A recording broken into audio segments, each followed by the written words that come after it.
सांगलीत माहेरहून सोनं आणि पैसे आणावेत म्हणून होत असलेल्या मारहाणीला कंटाळून विवाहितेनं गळफास घेऊन आत्महत्या केली।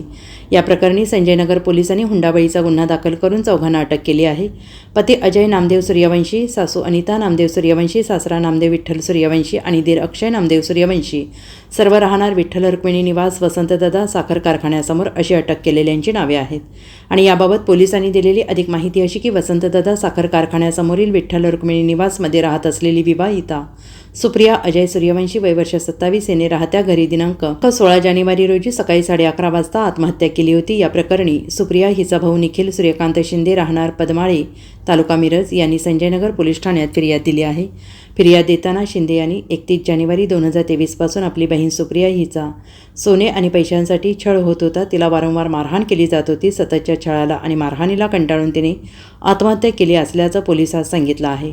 त्या फिर्यादीची दखल घेऊन संजयनगर पोलिसांनी मया सुप्रिया हिचा पती, सासू, सासरे आणि दीर अशा 4 संशयितांविरोधात गुन्हा दाखल करून त्यांना अटक केली आहे। अधिक तपास संजयनगर पोलीस करत आहेत। Bureau report SBN Marathi, Sanjaynagar.